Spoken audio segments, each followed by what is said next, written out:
pinangkuhan sila maging opisyal ng military. Yes po. Magkano na pong kapalit? 170,000 po. Una po sa akin mga 90, tapos meron din siya hiningi na 50 para daw po gawing 6 months yung sahod ko na wala namang training. Colonel, meron ho ba kayong miyembro dyan sa Army na ang rango ay captain at ang pangalan na Rachel Salinas? Wala pong nag-exist na name and rank with that particular name na binibigay po sa amin, Senator. Regarding that matter, now, we'll definitely take action on that particular person. We would actually help doon sa mismong na biktima. No? We'll be asking also our Jago to file complaint for usurpation of authority po. Rachel, member ka ng Philippine Army? Sir, magsasalita ba ko, sir, pag kaharap ko yung kasamahan ko, sir? Pwede ko ba malaman, sir, kung sino-sino sila, sir? George Lucas. Tapos Angelina Jolina. Itong isa, Private Benjamin. Hindi ko nakunosi ko na siya, sir. Mga Private Benjamin, nakunosi ko na siya. Private Benjamin. No, wala akong kakilalang ganyan. Pag hindi ka pumunta rito, Rachel, ibig sabihin, fake ka, tutugisin ka namin. Sige, sir. Magandang hapon po, Ma'am Rachel. Gandang hapon po, sir. Siya po ay si Rachel Salinas, aka Captain Salinas. Hindi ko kayo tatawagin Captain dahil hindi naman talaga kay Captain sa AFP. So kayo po yung inireklamo sa amin noon at ako po yung nagpapasalamat sa inyong pagpunta rito para maibigay po ang inyong panig. Yes, sir. Now, Rachel, alam na namin na hindi po kayo member ng military. Bakit niyo po naisipang magpanggap na kayo po ay miyembro ng AFP at gumamit pa kayo ng ranggo kapitan para makapag-recruit ng mga kakilala niyo at pinangakuang maging sundalo? Opisyal pa. Sir, hindi po ako nagpanggap na kapitan ako, sir. Yung mga tao nagreklamo kasi sa akin, sir, alam naman talaga nila na technical sergeant ang pagpapakilala ko po. So, alam nila na hindi po kayo kapitan pero ang pagpapakilala niyo sa kanila, technical sergeant. Yes, sir. Ganun pa rin po yun, ma'am. Nagpapanggap pa rin po kayo. Opo, nandun, napanggap po, hindi ko po alam na panggap po yun, sir, kasi ang alam ko po, legit po ako na sundalo kasi, sir, nagbayad po ako dito sa pinapangalanan ko si... Dati nakilala ko siya, sir, 2019, captain pa siya. Captain daw siya. Si Erwin Heavy. Ngayon po, sir, sabi niya sa akin, magbayad ka sa akin, dadirect kita. Punta ka sa gate 6. Okay, so, ibig sabihin, nirecruit ka ng Opo. isang nagpanggap din Opo, sir. na siya ay member ng militar. Ang panggap niya siya si Captain Heavy. Yes, sir. Pero naka-uniform po siya, sir. Nakumbinsi ka na siya talaga ay legit. Yes, sir. Kaya nagbayad ka sa kanya. Yes, sir. Dito sa Captain Heavy na ito, na Yes, hindi sir. naman talaga totoong member ng militar. Hindi ko po alam kung member talaga siya, sir, o hindi po. Okay, so hindi mo na-find out kung talaga member siya o hindi. Pero ang nangyari, nakapagbayad ka. Opo, sir. And then, nung makapagbayad ka, ano nangyari? Sabi niya sa akin niya na yung bigay mo sa akin, magpa-ID ka doon sa may gate 6, bigay mo sa akin yung 2x2 na nakagawa ka para mapagawang kita ng ID. Okay.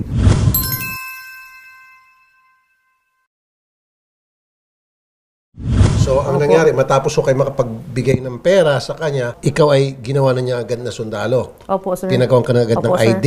Hindi pa po natapos doon, sir, kasi pinagantay niya po ako ng taon. In short nga po, parang pinapalabas niyo po, biktima din kayo. Opo, sir. Kaya matapos kayo mabiktima, ng biktima ulit kayo. Hindi po ako ng biktima, sir. Kasi sabi niyo po, kayo po ay nabiktima. Base sa inyong kwento, kayo po na-recruit ng isang nagpakilalang captain, Erwin Heavy. Tapos, matapos kayo makapagbayad, magkano po binayad niyo? 170 rin po, sir. 170,000. Opo. So ngayon, pumunta ka doon sa saan kampo? Sa Port Bonifacio, sir. Doon Sa Port Bonifacio. Tapos doon ginawan ka ng ID kung sino po yung gumawa sa inyo ng ID. Siya lang din po nagbigay Siya. sa akin, sir. ID 2x2. Bale, nagpa-picture na lang po ako doon sa labas. So, technical sergeant ka na agad. Opo, sabi sa akin. So, ang pagkakala mo, technical sergeant ka na dahil doon kay Captain Heavy. Opo, sir. So, ngayon, ginamit mo yung pagiging technical sergeant mo na ibinigay sa iyo ni Heavy Opo. para mag-recruit na. Hindi po ako Ito na nag-recruit, ngayon. sir. Yung tao po na yan, alam po nila yung pinasok nila, sir, sa akin. Dahil hindi naman po ako nag-recruit, nakiusap sila sa akin. Silang nakiusap sa'yo? Opo, na baka pwedeng meron na under the table, pasok mo kami. Ngayon po, sir, nang nangyari, tinawagan ko tong Heavy na to, sir, na, sir, may gusto pumasok kagaya sa akin. Yun po, sir, alam po nila yung pinasok nila na hindi tama. So, ang lumito ngayon, sila ang nagpupumilit na humingi ng tulong sa'yo under the table para maging sundalo? Opo, nakipag-usap sila sa akin yan, sir. Maliban doon sa kasama nila iba, sir, magulang naman sa akin ang nakipag-usap noon. Opo. Okay. Tapos, sir, kaya po ako So parang na-pressure ka doon sa kanilang pakiusap sa under the table para maging sundalo, napapayag ka nila dahil sa pressure Opo, nila kasi sa iyo. Pangungulit, ganun ba? hindi naman sir, kumbaga nakiusap man sila sa akin kung may under the table. So yung pakiusap nila, pinagbigyan mo kasi naawa ka, ganun ba? Opo sir, kasi akala ko legit talaga itong pinasok namin sir. Ano ba naisip na something's wrong here? May ID nga ako na staff sergeant, may uniforme pa siguro binigay sa'yo. Yes sir, meron sir. Oh, pero bakit hindi ako nagre-report sa kampo? Opo, yun nga sir, sabi ko sa kanya. Sabi niya sa akin, hintayin ko daw na magka-posisyon kami doon sa loob.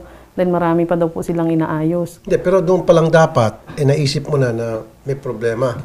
Kasi kung legit na ako na sarhento, may ID na pala ako, pwede na ako maglabas-masok sa kampo. Nasubukan mo pumasok sa kampo gamit-gamit yung ID na yon. Hindi po sir. Oh. Hanggang talabas lang po kami sir. So alam mo na hindi legit yun. Kasi kung alam mo na legit yun, susubukan mo pumasok sa kampo para tanungin kung sino yung mga opisyal mo, sino mga kasama mo doon, mga kabatchmate mo. Yun po ang sinabi ko sa kanya sir. O kaya nga, ba't di mo sinubukan pasok? Ayaw niya po akong papasukin doon sa loob sir. Doon pa lang dapat nagduda ka na.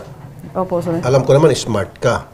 Kasi kung hindi ka smart, hindi ka maka-recruit ng maraming kapitbahay kakilala mo at hindi ka makakuha ng pera sa kanila kung hindi ka smart. Hindi ko minamaliit ang inyong intelligence. You're smart. Street smart. Really.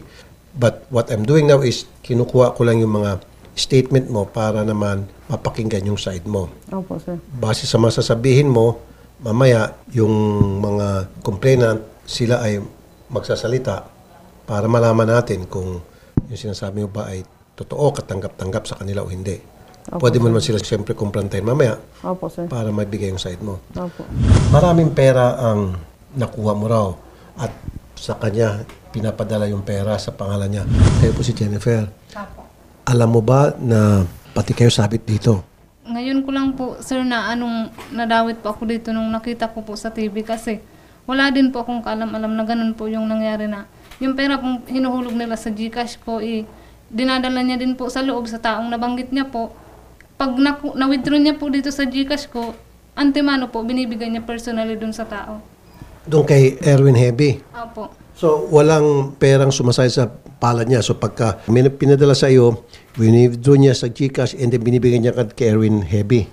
Opo sir. Kunyari, nagpadala ng amount na ni-request ni Ma'am Rachel at dumating doon sa GCash account mo. Ano yung mga sumunod na nangyayari? Nung may dumating pong Gcash sa cellphone ko po, sa number ko po, nagtanong po ako sa kanya kasi po kinakasama ko. Ang sabi ko po sa kanya, may dumating na Gcash dito, galing kay ganitong pangalan po. Tapos sabi niya sa akin, yung tumawag daw po si sir na may ipo-forward daw kasi kausap din yung taong yun, yung nagpadala ng pera. Okay. Winidraw niya po yung pera, personal niya po binigay doon.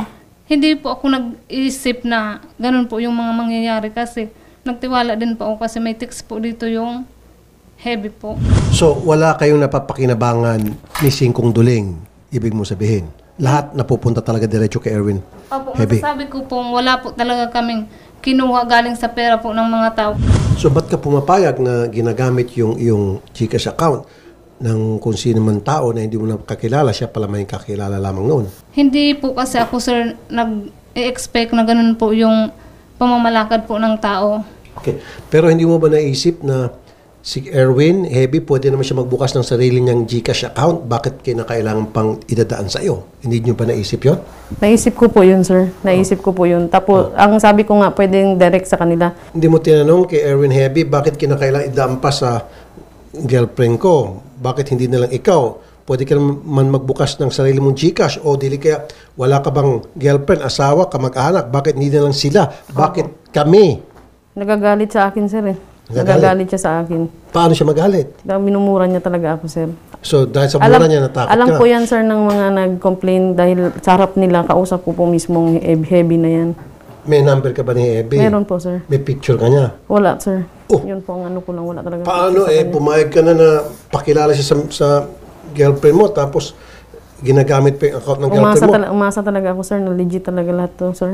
Alam ko po na... Ano siya, Erwin Heby? Opo, Parang heavyweight. Hindi ba gawa-gawa mo itong pangalan to? Hindi sir.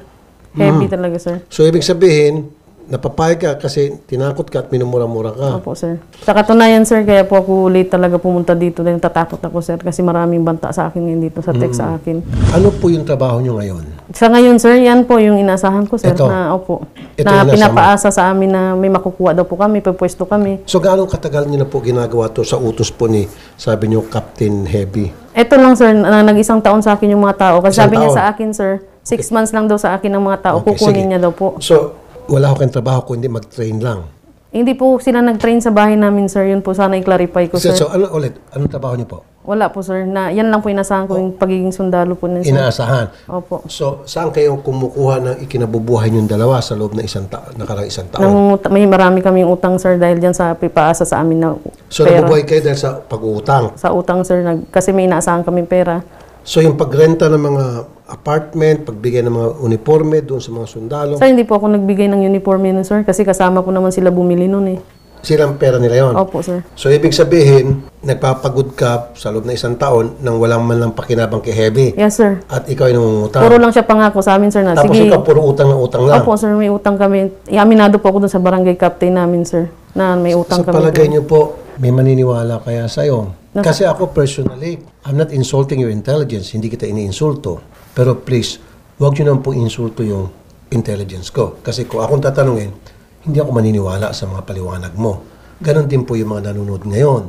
Hindi sila maniniwala. Paano mo sila kukumbinsihin na nirecruit ka nitong si Heavy, na para maging staff sergeant, binigyan ka ng ID, pagkatapos ng bigyan ng ID, gusto mong gamitin yung ID, papasok ng kampo, sabi niya wag muna, pagkatapos niyan, inutusan ka niya mag-recruit ng mga maging sundalong under the table, pumayag ka, at lahat ng pera dinadaan dito, pag sayad sa account niya, wini-withdraw mo at agad binibigay sa kanya lahat for the past 12 months, isang taon, sabi mo, wala kang pakinabang ni Singkong Duling, bagkus ikaw ay nangungutang, lubog ka sa utang kasi yung lahat ng kinikita napupunta ulit kay Heavy, wala man na ibinabagi sa iyo. Wala, sir, talaga, sir. Sa palagay niyo po, ma'am, may maniniwalang pagong sa sinasabi niyo? Ako, sir, nagpapakatotoo po ako, sir. Hindi po talaga ako mamkam ng pera, sir.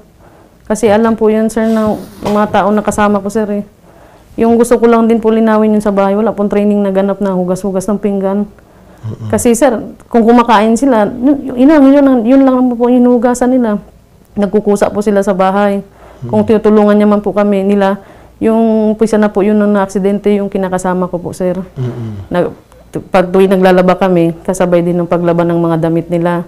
Paglinis, sir, wala naman exercise. Sila lang pong nagpo-push up. Sila lang, wala po kong inutos na Kasi ma'am, kung mag-exercise talaga sila, sir. merong Erwin Heavy, kung totoo yun, dapat ibigay niyo po sa amin yung litrato niya para ma-flash po natin sa screen at para naman siya ay lumutang at may depensa niya yung sarili niya.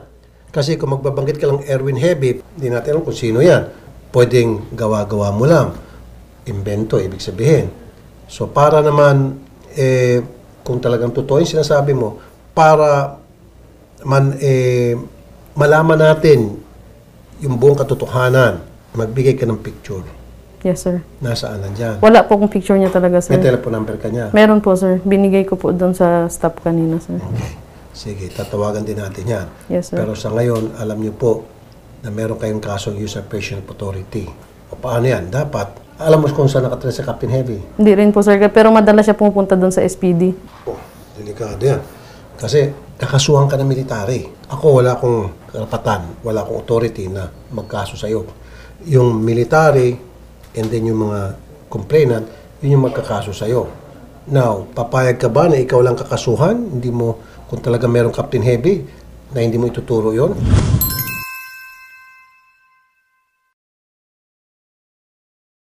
Alam mo ba yon na pati ikaw, Ma'am Jennifer, sabit ka rito, pati ikaw pwedeng makulong dito. Anong reaksyon niyo po, ma'am? Hindi ko po tatanggapin kasi wala po talaga akong kanam-alam dyan, sir. Dumaan po sa Gcash ko yung 1,000 po, pero hindi ganun kalaking halaga ng sinasabi ng mga complainant po. Kasi kung alam ko po na mali yung ginagawa ng kinakasama ko, hindi ko po itutolerate. Kasi alam ko pong ikakapahamak namin pareho. May kasabihan po doon sa batas na ignorance of the law excuses no one. So, maaaring magsasabi kayo na ignorante ako, hindi ko alam na bawal pala yun na dadaan sa Gcash ko ang mga pera na ni-recruit na galing sa kalokohan na ginagawa ng girlfriend ko, absuelto na ako. Hindi po eh. Yun yung masakit doon. Alam mo ma'am, kung mahal mo siya, sana inilayo mo siya doon sa transaksyon yun ni Captain Heavy. Kawawa naman to. Kung talagang totoong inosente siya, kung totoong wala siyang kalam-alam, kawawa siya. Umasa lang po talaga ako, sir, na tunay talaga itong pinasukan Kasi namin. pati sir. siya makukulong. Kayo ba ma'am, nakulong na dati? Hindi po, sir. Kayo ba nakulong na dati? Hindi po, sir. Kasi ex-abroad po ako, sir. OFW kayo dati? Opo, distress po. Siya din po tumulong sa akin para makauwi din po ako sa pananakit ng amo ko po sa Saudi. Ba't di kayo lumapit sa akin? Kung lumapit ka sa akin, di wala ka sanang utang na loob sa kanya. O, hindi mo na kailangan pang sundin lahat ng mga sasabihin niya. Hindi naman po siguro, sir, sa ganun na utang na loob ko po sa kanya yung pagtulong niya po sa akin. Ano po ang mensahe nyo doon sa mga complainant? Kasi yung mga complainant gusto din kayo idiin. Sapit kayo doon. Anong mensahe nyo po ma'am sa kanila? Alam ko po kung nakikita man nila o naririnig ito, alam nila kung ano nangyayari sa bahay, sa aming mag-asawa po, sa aming dalawa. Sila po ang nakakasaksi sa isang taon po naming pagsasama. Hindi po kami naging masama o itinuring silang iba. Alam po nila yan. Sana po magsabi naman sila ng totoo. Kasi kung dumaan man sa Gcash ko yung perang ipinadala ng dalawang complainant po, kung alam kong mali at hindi talaga, legit yung kinakasama ko, maging ako po, hindi ko po talaga isasangkalang kahit po ang sarili ko kasi alam kong madadamay po ako. Okay. May pamilya po kayo ma'am? Single mom po. Dalawa po ang anak ko, sir. Hindi nyo po ba naisip nung nangyari yung mga pera, daan-daan libo hanggang 1 million pa ang atong umabot, pumupunta sa account nyo, hindi nyo po naisip yung anak nyo? Klarado ko lang po yung Gcash po na pumasok sa number ko. Hindi po ganun kalakihan yung umabot dito na ipinadala po nila, na withdraw din po ng kinakasama ko, na ipinasa din po sa tao. Hindi po ganun kalakihan po ng sinasabi nila.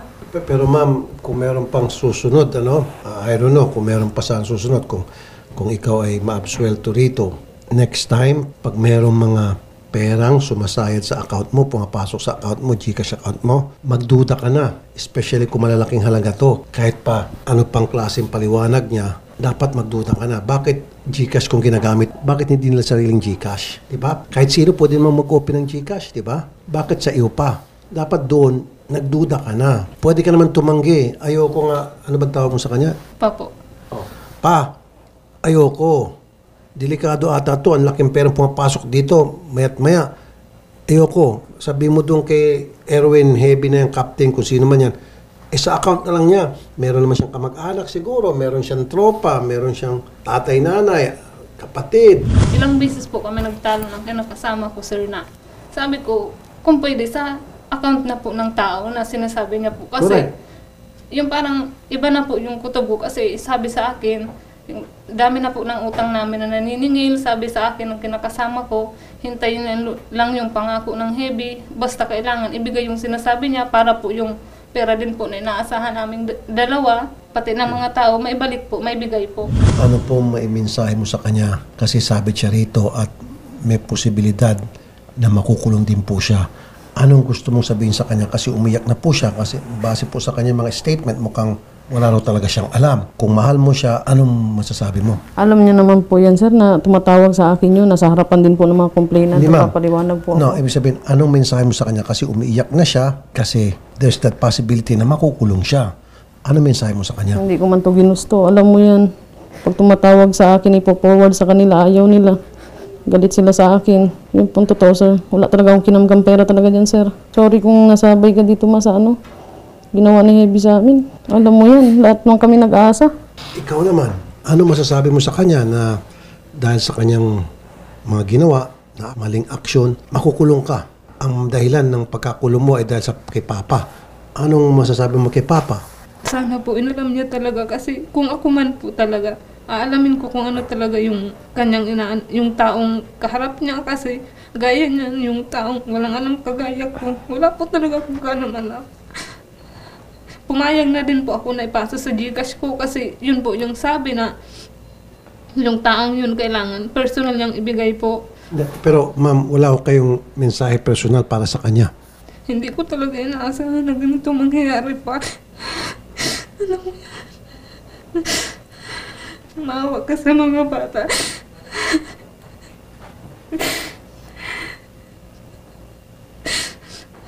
Grabing kahihiyan. Sa bagay na hindi ko ginawa. Nadawit lang ako. Sana maayos mo yan. Ayusin mo, ipakita mo yung tao. Ilang taon po yung mga anak niyo, ma'am? 5 taon, kaka-5 taon lang po, tsaka 9 years old po. Nasaan po ngayon yung dalawang bata? Sa mga papa ko po. Alam na ho ba ng mga parents mo itong nangyari ngayon, ma'am? Oo po.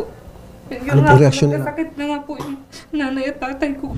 Mamaya, ma'am, bigyan namin kayong pagkakataon na kayo, Rachel, para magsalita. Depende po yan kung yung mga na-recruit nyo, mga complainant against you, kung hindi sila magsasampa ng kaso, malaking posibilidad na hindi kayo makukulong kasi pag walang reklamo, walang kaso. Pero gayon pa man, I'm not gonna give you false hope. Yung military, pwedeng magkaso.